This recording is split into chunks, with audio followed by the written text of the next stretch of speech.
Hello, Aldwyn Altuney here. I am with an amazing lady today. We are fighting for the environment. I cannot believe what I have just heard about Black Swan Lake. So we are here today with Sally Spain. Now, Sally is the Wildlife Queensland Gold Coast and Hinterland branch president.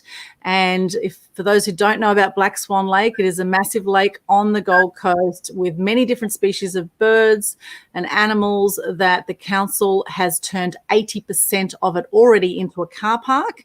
And late last year, there was a vote to actually fill in the last 20%. All the councillors said no, they don't want to fill in the last 20% of the lake. But Mayor Tom Tate said he did want to fill it in. And now, can you believe, nearly a year later, it is now back on the agenda and they are looking now to fill in the last 20% again. So Sally, welcome.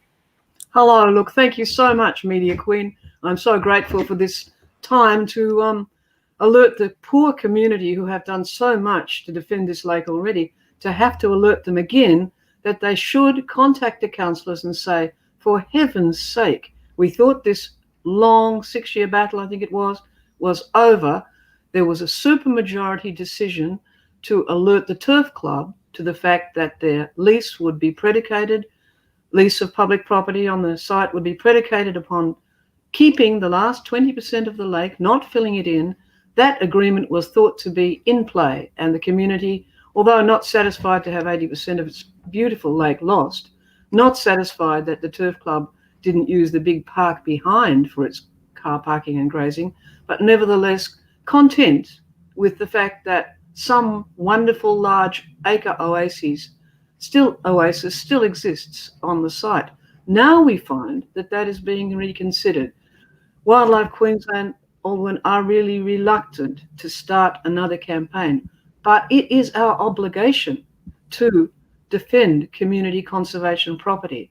And you and many others would be shocked to know that some alternative of trying to establish some sort of wetland nearby is being postulated against a wetland that has taken 50 years to evolve, is surrounded by locally valuable bushland, and that is going to be subject to the atrocious sight, unless we prevent it, of trucks turning up again with fill. It is pretty outrageous. And that is why I'm grateful, Media Queen, and following public, that the community will contact councillors, will say to the Turf Club, no, stick by the agreement that some benefit came back to the public of the original resource. That's the story at the moment.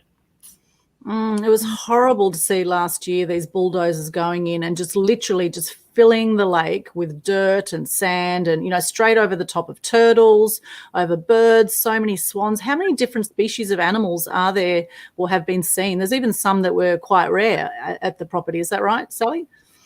Aldwyn, what you indicate is correct.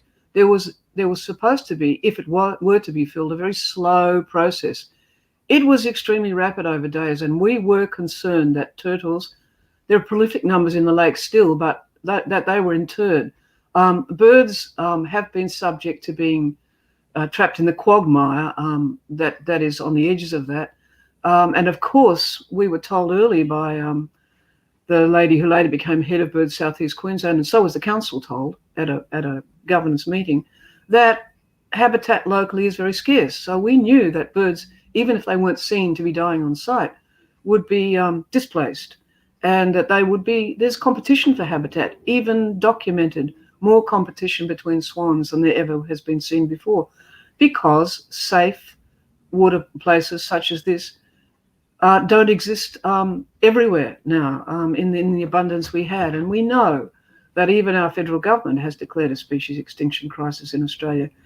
As you intimate, Aldwyn, so clearly, what was scientifically provided by Wildlife Queensland, and we don't go without scientific data, was that through per the courtesy of Birds South East Queensland, our associated group, 65 species of birds were sighted there, actually officially recorded in correct fashion. That's an extraordinary total for what was a 7-acre, 2.75 hectare lake. And many of those birds remain there now. They like it because it's sheltered, it's fine for shallow feeders, but it has a quiet spot in its placement, and it's surrounded by locally valuable vegetation. The loss of this to the city is extraordinary. It should have been a feature of the equine events precinct where the royal family or a members of it come to the racing, and they are known as protectors of the swans. This could have been a marvellous feature. It still can, and we advocate now, if there's going to be questions, some more excavation of what was thrust in so hastily. But Aldwyn, as you say, there is something extremely valuable about that site as well, and that is that one of the birds that travels thousands of kilometres, Latham snipe, was sighted at the lake, a small migratory bird. These are becoming increasingly rare on the planet, and under the legislation, if he'd had a few more brothers and sisters with him, a little flock, that site would have automatically been protected, no question. The other thing, Aldwyn, which you intimate so caringly, is that the site is valuable because it is surrounded by regrowth of what was once there in that bundle wetland area. Beautiful river oaks and locally valuable regrowth in the sense that could have been protected under more Commonwealth, federal, Australian government legislation. That is the wetland areas protected species, the swamp oak legislation. Unfortunately, there was just not quite enough of it left through our early greed, but also, ironically, because the conservation movement on the Gold Coast were very caring about the horse people, and especially those who are conscientious about the well-being of their horses. Those ones particularly we respect. But the Hendra virus was present, and because there was no inoculation, there is now for that in other viruses, but because of the flying fox population there, we agreed that some of the trees should be shortened or removed so that the area would be safe for the horses. That should have been paid back to us in terms of protection by the Turf Club entity, because that may, I'm not saying it did, but it may have had some bearing on the fact that there was not quite enough vegetation to get that instant protection. So, yeah, look, the community has stood up for this for so long because they were shocked by trucks coming in without any animal carers in 2014 to start filling this marvellous, beautiful lake, which does dry at times, as our Aussie waterholes do, as our Aussie dams and natural and unnaturally created constructed lakes. But the birds come back, the waters come back almost instantaneously sometimes, and the public deserve better. The Gold Coast community who own this thing deserve better. And the Turf Club is looking to a 30-year, I think it is, lease now, not a license for $1 a year, but a 30-year lease on the public property, the training institution there. And now they've got control, we believe, under the license and probably the lease, if it is endorsed, of the huge gold market reserve. It's a big park behind and would have been much better in the first place, as we said, for parking and horse grazing, which we're not averse to, but it's extraordinary to fill a lake to create a car park. Extraordinary. And a lot of people know, we just know it's not for a car park, it's for more development. You know, this council that we have, the block councillors that we've had for the last 10 years or so on the Gold Coast, and the mayor included, we know they're funded by developers. We've seen the development go crazy on the Gold Coast, and it's very clear to me that they just want to put another development there. You know, there's so much dirty politics around this. It's really disgusting. You know, I am really blown away by what has been happening with Black Swan Lake. You know, and some people say, oh, the lake was dirty or whatever. Well, the lake, you know, if the lake was so dirty, what was 65 different species of animals doing there if it was so dirty? It looked perfectly fine to me when I walked around there.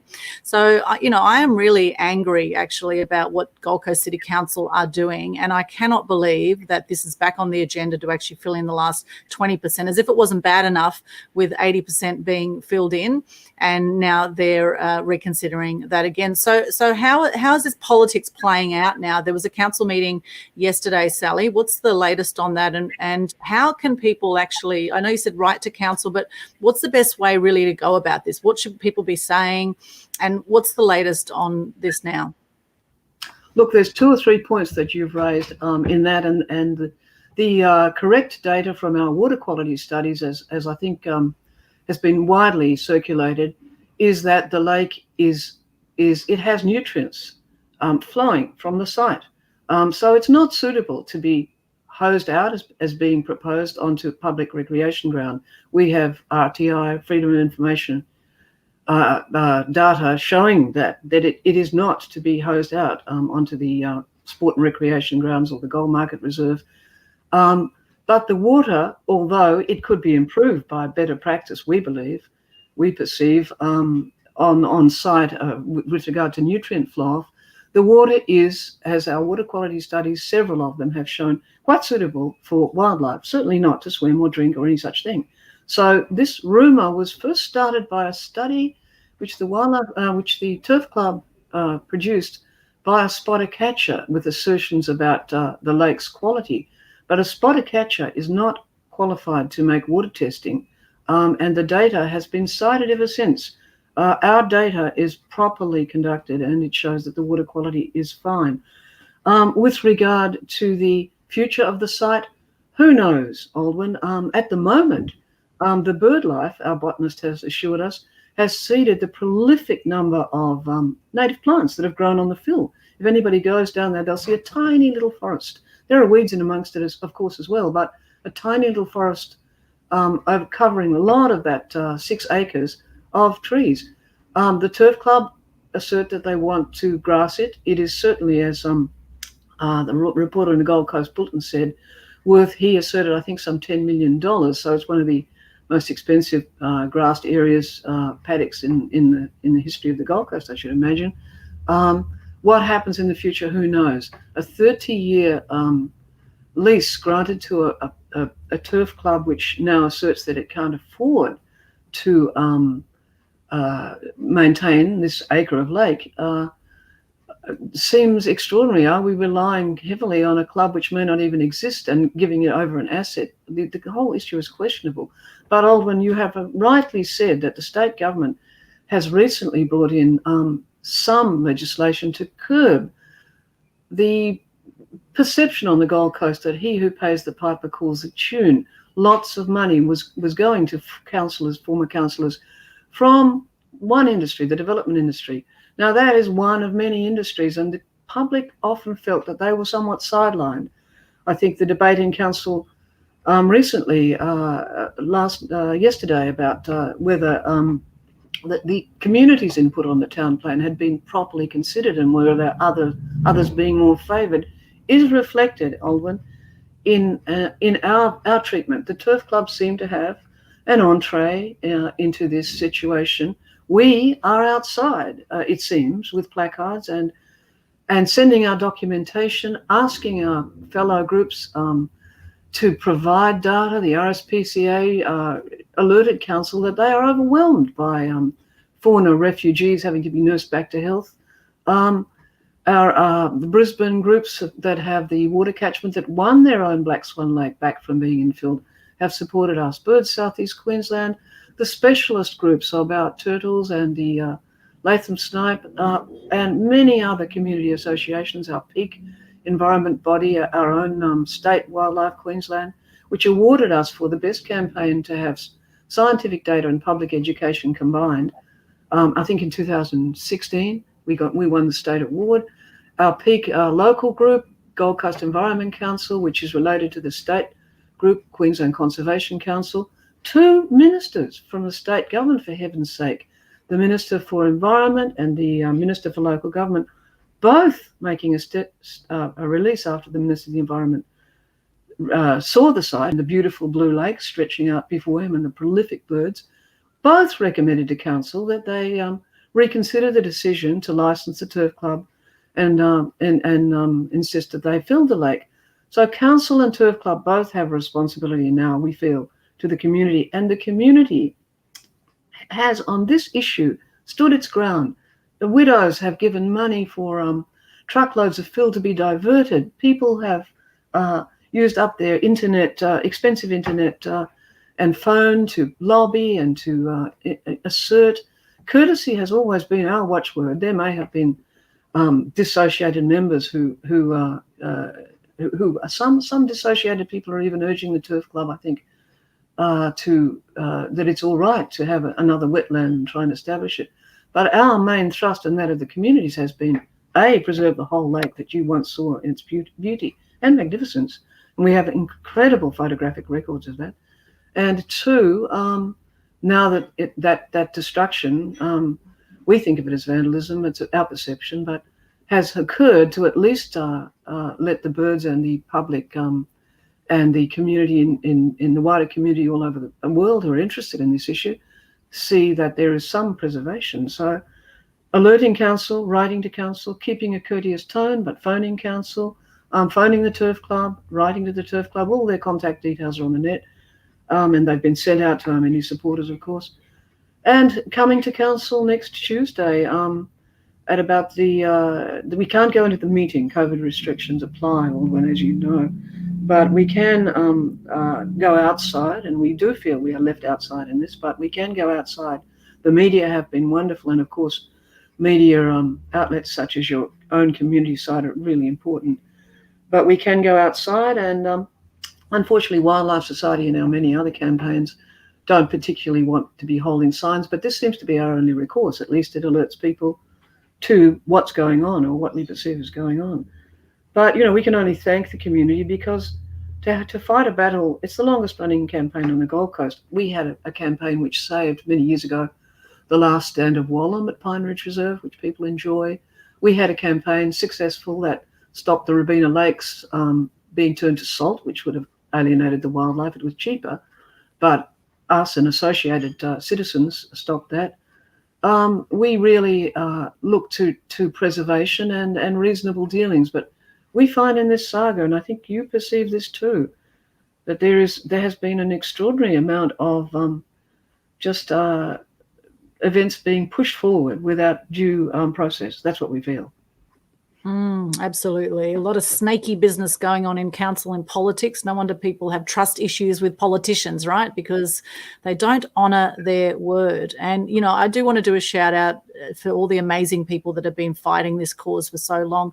Tammy Hogan, I can see you here. You've tagged Christine Jensen James on the live, James Darby, Anne Crawford, Rowena Bibby. Thank you so much. Save the Lake, Karen. Thank you. And anyone who's watching this, if you have anything to say about this, I can put your comments up on the screen. If you want to add anything to this conversation about what people can do. So what time next Tuesday are people gathering at the council chambers? This is the one on Bundle Road, right? The one in well, they call it Surfers Paradise there, next to the what used to be called the Arts Centre, which is now Hotter, home of the arts on the Gold Coast. So what time on Tuesday?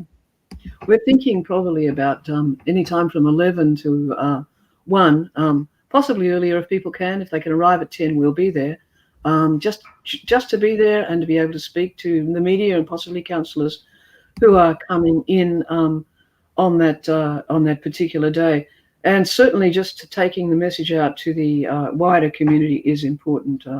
When somebody has built a giant cross on the site, which makes us think that maybe the Christian communities are taking an interest in this, because of course those of that philosophy, I am myself, believe that we have a God-given duty to look after our fellow creatures, to not exploit them or harm them in this fashion.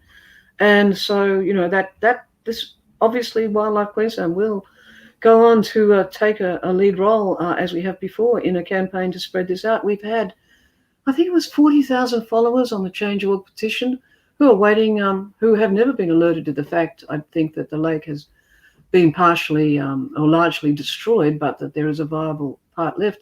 Certainly, we have alerted council to the fact that the campaign we thought had gone to a conclusion and allowed us to work on very important issues like our honouring of Rosemary Flay Thompson, which was supposed to happen this year, but COVID intervened, and our connection with the Rosser family. They were all members of Wildlife. They gave the botanical gardens, and it's ironic to us that some in council leadership, the mayor particularly, have pointed to those gardens as adequate.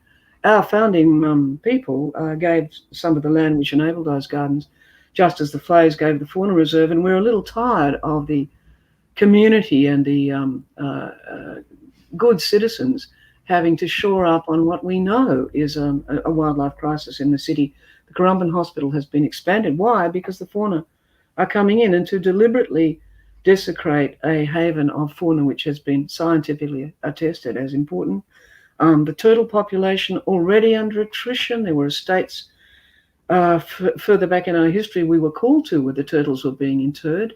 This is not what people want. They want their wildlife protected, and if private rights take out the wildlife under the legislation as it stands, and sometimes with very little give back or preservation, certainly the public places, or when I know, and our fellow campaigners like dear Tammy and Rowena Bebian, who have loyally done some of the scientific research or the legal research into this. Indeed, the court case that Tammy took on stopped the trucks, and the whole issue was re-examined. As a result of that, the Wildlife Society, the Aquas Turf Club, now has control under the license of more land, and they should have used that opportunity once they rejigged their erroneous calculations of boundaries as we saw them. They should have used that land to, as we said, the Gold Market Reserve, the big area for the car parking and the necessity they saw for horse grazing. We await events. Certainly, legally, public access is untrammeled under the license. Anyone can go in at any time. That's our legal advice. It's sport and recreation area. It belongs to us, so anyone can enter the site. How that plays out under a lease, I'm not sure. But we will be asking questions now. We will reinvigorating that campaign. And that is not just Wildlife Queensland. It is all of the fellow groups I mentioned, Aldwyn, plus wonderful community people such as yourself, who, when the message doesn't get out clearly via our elected representatives, who, as you say, are sometimes beholden or perceived to be beholden to other interests, you and your following take the message out, phone, email, alert fellow citizens to do so by our marvelous modern media that you are the queen of. We really appreciate that, and I know our fellow campaigners do too. Thank you very much, Sally. We've got some wonderful comments coming in. Thank you, Sheila Story, for that. Thank you, Tammy, for sharing this onto the Black Swan Lake pages. If anyone doesn't know about Black Swan Lake, check out the pages and the groups, etc. on Facebook. You'll see some amazing photos on there of what the lake was like before 80% of it was destroyed with dirt and landfill to turn it into a car park, apparently. And now 20% is left, and we're now fighting for the remaining 20% to remain. There's a whole lot of wildlife. There's swans. There's all sorts of birds there currently that are staying there, and obviously it's not that contaminated, even with the 80% fill, that the birds are still attracted to the area. And it's not safe for these swans to actually be in the salt water. Is that correct, Sally? Because in the salt water, it's not a sheltered area. They can get, the cygnets, the baby swans can get taken by eels, etc. Is that correct? That it's not safe, and sharks and things like that in the lakes, Ideally, in the canals. Ideally they want the kind of freshwater haven that the lake was named after. As you know, Aldwyn, they need a certain flight path to take off and to land. And unfortunately, as we warned a local campaigner who was independently working towards fill of the lake, which was never our objective, we warned the Turf Club, and we had an early conference with them, that the flight path of swans, it was necessary to have a broad expanse of water. So ironically, when these black swans, the Aboriginals called them Marucci, which really meant white red beak, because they didn't say black swan, because they had no idea that all over the world there were white swans, and Australia only had this marvelous resource of the black swan. But those swans are inhibited now from flying on their own lake, but they do cross across from the brackish canal beyond, and they are seen at the lake. But ironically, the lake, which popular culture gave it this Black Swan Lake name, and it was named also in honour of the lake in Brisbane at the airport, which was to be filled, and the community groups who supported us as well in this campaign, and the RSPCA, said no. We were hopeful of an outcome in this sixth largest city that was similar, that would be the outcome. It is not beyond the possibility to re-excavate the whole site. We have been provoked into action again, and we are signalling that we will leave no stone unturned. This is where the Wildlife Society stops. If we cannot protect public property, what is the good of us campaigning at other levels to provide our members with the assurance that we're working on their behalf? So we are not averse to the idea of excavating. The whole recreation of damaged wetlands has occurred elsewhere. But at the moment, we are absolutely against the trucks of fill and the decent citizens distressed by their arrival and crashing in to fill a lake. And any little aberrant element teaming up with the turf club to enhance their ambitions when they already have considerable choice on a public asset being offered to them by council, this raises the whole issue into question. Not only a grave question by a small group such as ourselves, with a large following, but small compared to the investigative bodies all over Australia and all over the world that look at these matters. This campaign will go on, and it's not just I or you or our community members. It is everyone saying, who has looked at the lake and loved it, saying, no, this is outrageous. Stop. Absolutely, totally outrageous. And some fantastic comments coming in there. Lynn Santa's saying, of course, the salt water of the canals is not safe also for adults because of the sharks there. So yet alone the poor swans and the birds going there looking for their bit of water. Karen says Tate just wants to concrete the city to help his mates get rich. Yes, I'd say there's a lot of truth in that. Sheila Story says WA has the black swan as its state emblem and the Gold Coast kills them. Yes, absolutely. Christine's involved in saving this unique paradise. Yep, the lake is not safe from the head shark at council. Yeah, look, there's a lot of very emotional people about this whole thing because, you know, personally, I was just absolutely disgusted. I found out about it from Lynn Santa, who's on here, who I'll be interviewing actually a bit later about her Land of the Free project. Lynn told me about it and I was horrified. I just could not believe what had happened. And then going down to Black Swan Lake last year and seeing the devastation there and how council had, you know, put fences around everything and said you can't enter, yet the bulldozers were just going in there and just putting dirt and land straight over the animals, straight over the turtles and all the water and all the fish and it was just disgusting, absolutely disgusting to see. And, you know, if we don't speak up, then who is going to speak up, right? If everyone just actually contacts their local councillor, the councillors that voted to retain the 20% of the lake, maybe that will help, right? And being there on Tuesday, what time on Tuesday at the council? So it's Bundle Road. I think it's 135 Bundle Road at Service Paradise or in Bundle at the council building, which is just opposite HOTA, the Home of the Arts, there in that same complex. So what time, Sally, on Tuesday? Probably make it 10, I think, for those who can arrive, but any time between 10 and 1 would be helpful. But it is helpful to have the councillors who are driving in know that the public is affirming what was a supermajority decision. It would be a slur on them if before an election, and this happened once before in the history of this lake, before an election guarantees appear to be made and then it's changed. That would really break public confidence in any kind of decision about the council, because as we know, many of those councils went to election and the candidates who came in on the assumption, the public assumption, that this was okay. Now, it wasn't ideal. It was pretty shocking, as I said, perceived vandalism, but that something had come from it that was, you know, the size of significant public oases in public gardens and parks. It's big.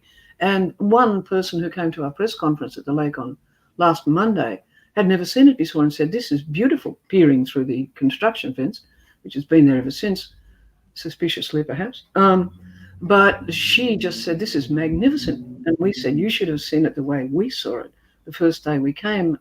Wildlife Society called into the site, gobsmacked to see this magnificent sheer blue water, which is recorded by so many amateur photographers and professional photographers. It is a record that could shame the city and the council, and that's not our objective. Our objective is not to highlight this shameful episode, but to make sure that something is gained, but certainly not to start digging a hole, maybe in the vicinity of the training establishment, which may be leased and will have high horse usage, a hole there, but rather to look at the point source pollution now, rectify it, get some natural plant nutrient management into the lake, and we've made recommendations as a society to the council. We have given every scientific aid that we possibly can in terms of rational discussion. We urge caution always to people making assertions to the council, merely saying to the councillors, this is not good enough, we feel cheated, community must have something back of its own property, is sufficient. Random claims and hostile outbursts have been by some aberrant elements, I believe, who still seem to be, dissociated from the main campaign, teaming up in certain instances. But I think our main campaign and thrust as a society that's been respected for half a century here and has widely connected in the conservation world and relies on expert opinion. Our thrust is to say to our governance body, this is not in the public interest, this is not sustainable, rectify this and make sure that the solution we assumed had finally occurred has occurred. Thank you, Aldwyn. This is just wonderful to be able to let the public know.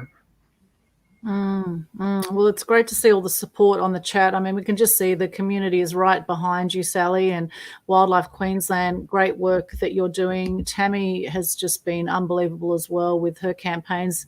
Another backflip after the election, Tammy says this happened pre and post the 2016 election. True. Yes, another backflip. Yep, exactly. So what time is the actual council meeting on Tuesday?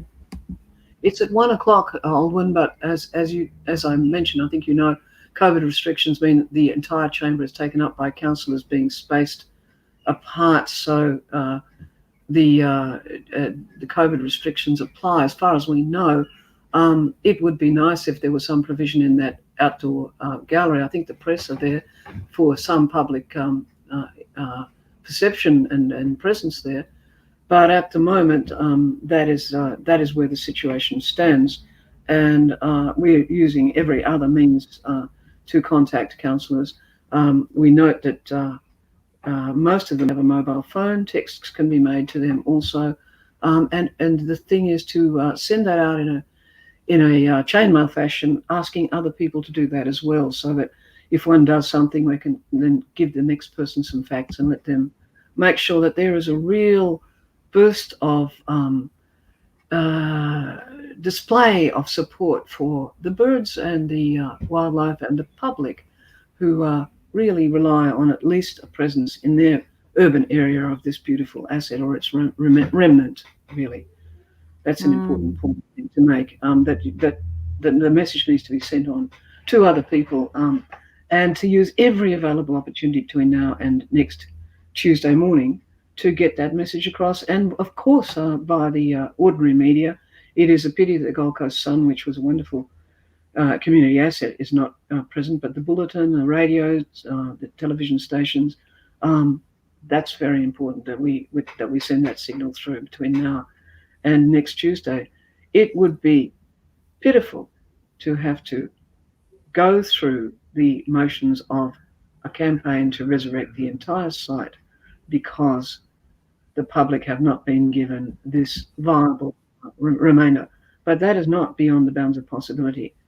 We had a policy stance that the whole lake should be preserved, and it was a pity that some aberrant elements, seem to endorse partial fill, and that gave the Turf Club a bad impression of what was a real concern in the first place. There may be elements supporting digging up another wetland and having it established over 50 years. That has no scientific validity when you can look at point source in nutrients, as I mentioned, and rectify the site. But I must admit that not much rectification went on over the decades that it evolved. It was not particularly noted. Officers came and went, and there was water testing, but it evolved by itself. And Aldwyn, as you know, that's an equine precinct in an urban area. What comes off that site, if it wasn't guarded by that water body and guarded by better practice than we perceive has happened in the past, that goes into the Brackish Canal. It goes into the river system. We have little children swimming at Bud's Beach. We have an Narang River which flows down to the bay. This Wildlife Society early on said that although it hadn't been intended so, the lake had formed a guardianship function. The birds were not impugned, although better practice could have been followed. But that scientific data, which a modern council should take into account, doesn't seem to have been, and it is not beyond any possibility, although it detracts from our many other campaigns, that we have an investigation from start to finish into the whole of this matter, because as Tammy implied a moment ago, this has happened twice. There was an asset management scheme. People cheered and were delighted. The whole lake was under an asset management scheme. City officers went out, city workers, and planted some of the trees that are there. And the water quality was, for once, attended to better than we perceive it had been prior. And for that year before the election or so, it was maintained with the codicil, which we should have been suspicious of, that this issue would be re-examined after the election. That's when Councillor Baildon historically put his motion to council that the Show Society needed parking. If you go back and look at that speech, Aldwyn, you'll find that I think for the long time that he spoke, he referred to the wonderful history of the Show Society, which no one would dispute, although it was declining on site, and the water of the lake with its high banks. There are no high banks, and the children falling into the water, which he saw, obviously relying, we believe, or perceive on the Spotter Catchers report as being of very poor quality. The water quality reports, which Peter Young cited, the brilliant councillor Peter Young, ex-chair of sustainability in that debate, they were given to council. 3 copies by that time, I believe, 3 independent studies. So the history, as many of our supporters know, our campaign's spokesperson also, who's done so much research on the value of the turtles, the nutrient management procedures that could be put in place, which are natural, which were put over the toxic tip below the sports ground as an agreement, nutrient management for what waste had gone in under that area. These things are not uncommon to deal with problems, but of course, vigilance from the council to make sure that the precinct is managed correctly would be helpful. So there's a lot of issues in there, but I think the public generally, Aldwyn, if they just say, look, this is ours, we want some remainder of it, that was what was signalled, honour the agreement. Celebrations were afoot. People cheered and were glad that at least after that horrible experience of seeing this lake interred, that something that was viable was predicated to remain by our councillors. That is what we're asking now, but it doesn't preclude us going right back to the beginning of the drawing board if that is not on it. That's the way it is. And to re-establish the lake entirely, if they're talking about re-establishing a wetland somewhere else over 50 years, presumably, to get to anything near that capacity and value, which is probably difficult with species decline. If they're talking about that, then they can talk about re-establishing the entire lake. That is where many people have advised me they're thinking, and I know our committee are on track with that as well as many of our members. So it's been a long saga, and it should not have been so costly to people like you who came on site with so many others and were distressed. It should not have been necessary for animal justice and other co-groups to come in. It should not have been necessary for people to chain themselves to fences, for heaven's sake, not to obstruct, but merely to tell the press on that day that an alternative, the park behind, existed and the truck should stop. Unfortunately, somebody ran onto the site with a towel over their shoulders and the media followed them, and that message was lost, and an animal justice over-enthusiastic youngster was charged, I think, over that matter. I don't know if the other person was. But that took away the message, which was so clear to us. I think also the Turf Club are not entirely blameworthy in this, because if they've been getting some mixed messages from a few lone campaigners that it's okay to continue filling, it was okay to fill in the first place, those messages were not the main message from the community, and certainly not the shock that so many felt on that first televised televised opportunity in 2014, or when the local horse people and bits of truck and people from the community are blocking the area, first exposed the fact that a nesting swan was there and that no animal carers were present and trucks were coming up to dump the fill. That outrage was sustained over many years. Of course, people came and went, and the crowds who tried and tried again sometimes diminished to a few, but the issue burned in people's hearts and continues to do so. And we will not let this rest. If this injustice, that even a small remnant, but viable and large in comparison to what a lot of people have in their urban areas, is not left, then that campaign restarts. And there are also researchers that we haven't exposed to the public with regard to that, particularly legal avenues. Wow. Yeah, I know there's a lot of people very upset, and I get very emotional when I even think about it. I just cannot believe the heartlessness of the council and in what they're doing with this. It's just absolutely disgusting. And it is great to see so many community members are stepping forward and saying this is not on. And that's the thing, is for people to realize that council is there to support the people. And if the people make enough noise, if we stand up and say this is not good enough, we don't want this, then surely they must listen, right? We are in a democracy, aren't we? Right? Now, there's a good question here from Sheila. She says, where is all the runoff going from the stables? Well, the recent press report said that council officers were having difficulty tracking how nutrient was getting to the lake. That seems an extraordinary. I mean, I'm sure the reporter claimed it in all good faith, but it seems extraordinary if this is the case. The whole case of the lake has been really filled with questions like that. There are best practice areas where other methods are used to ensure that usage is sustainable, is what we would feel. We're not experts in that matter, but that is a factor which comes into the situation. It is a precinct that should be guarded. We're not arguing with the usage of it. It has been changed to an equine and events precinct, and if events are coming in, then certainly extra care needs to be taken about what practices are obtained and the safety, of course, of public horses and so on. So that event, the show event, never really took off there. In fact, the show was in decline in that area and has been revived elsewhere. Some facilities were given to the Turf Club, I think, for housing that show. Public benefit also goes to the Turf Club via state funds, which is our taxpayers' funds, for racing. But it does raise financial questions, which we will investigate. If a club which feels it can manifest the reports that were eventually forced upon it, I guess, and the equipment and the material to fill now finds itself unable to contribute or to take the whole burden of some maintenance of a lake which did a lot of self-maintenance for years, it does question whether the public leasing of public property should go to an entity that finds itself in such parlous circumstances. Those circumstances are on public record, I think.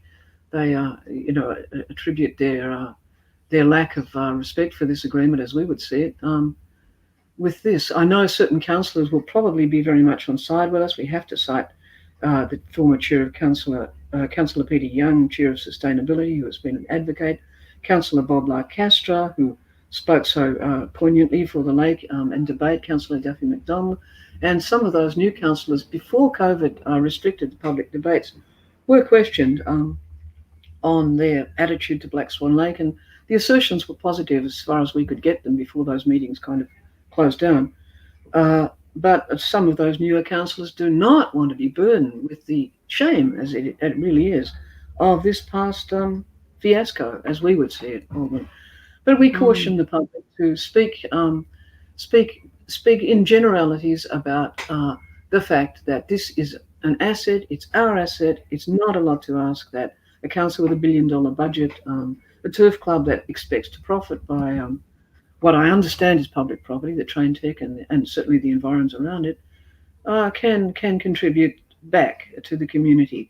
They feel that they've been discourteously used, but there's no one in our membership or the wider community that we're associated with by email and letter that has been in any way discourteous. And of course, there's a massive discourtesy of just rolling up with trucks in 2014 and causing us 6 years of community and Wildlife Society and fellow group campaigning, where there are so many other urgent issues in the city, which we do try to address and could be addressing.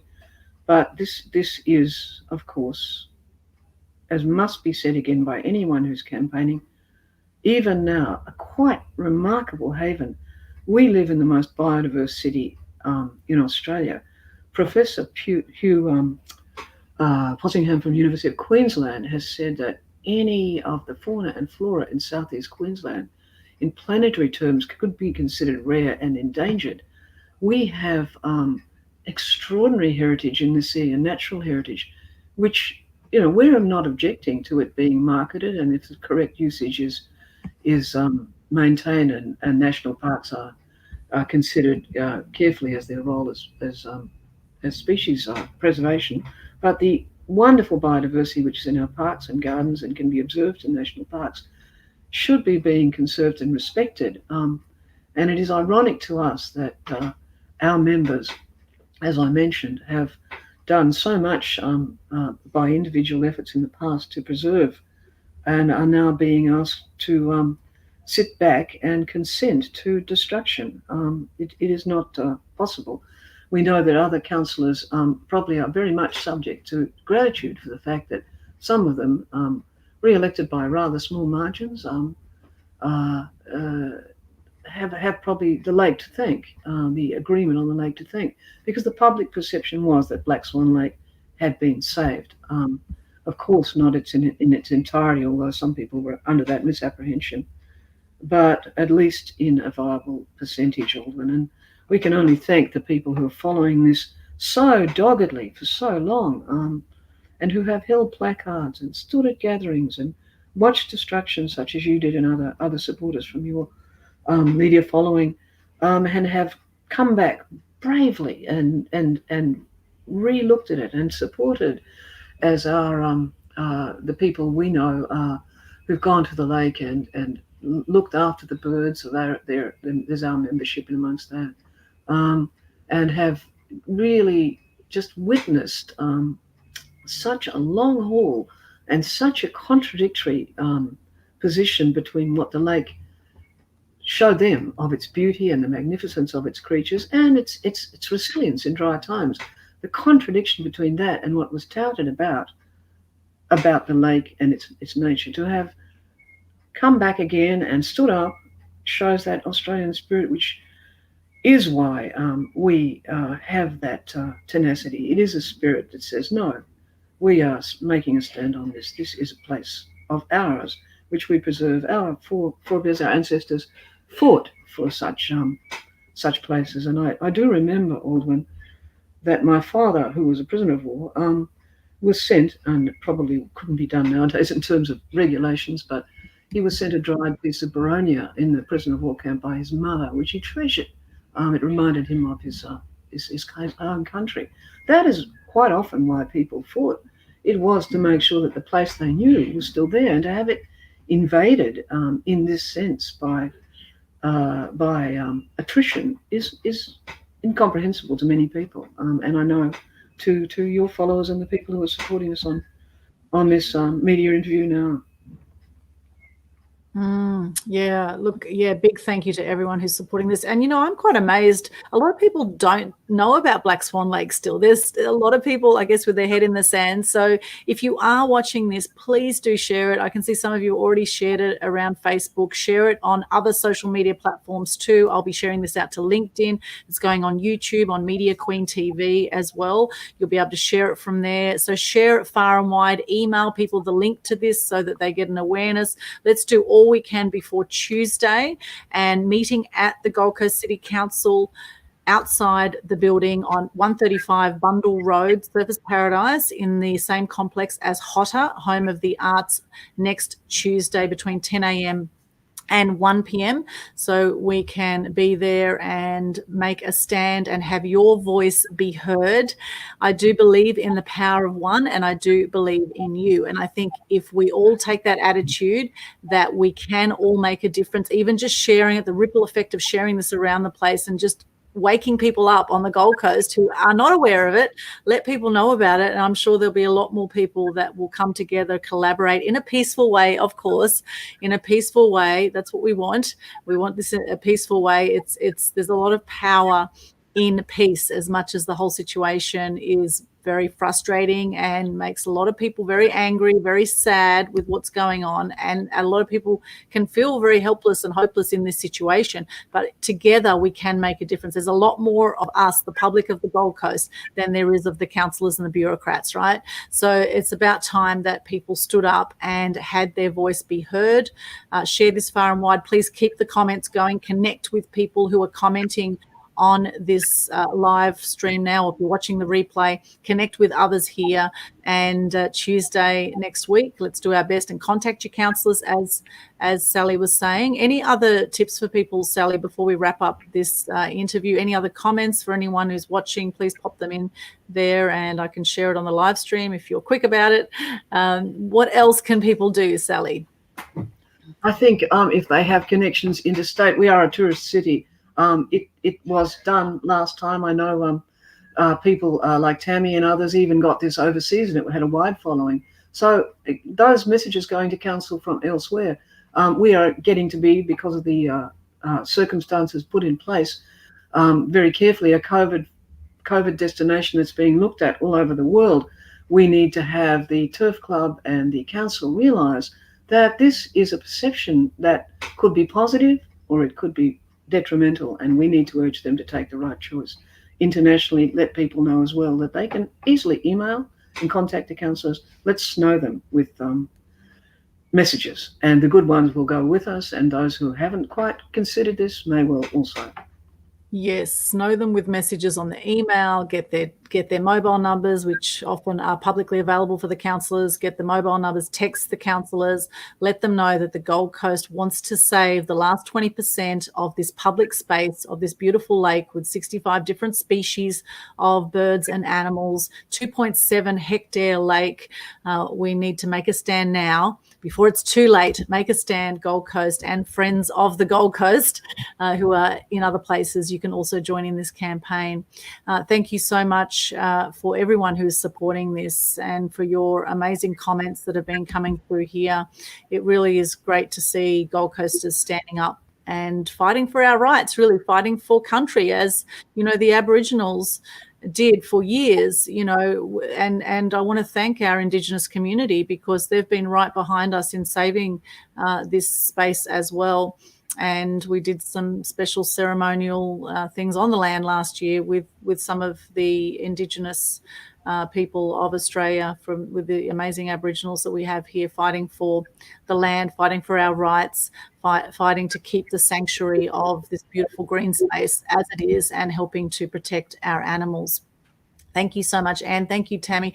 Sheila, thank you all for your amazing comments. Lynn, any final words? There is a website there too, I saw, saveblackswanlake.com, so people can hop on there as well and support all the Facebook groups and pages, etc. on Black Swan Lake. You'll see a whole lot more information on there. Any final words, Sally?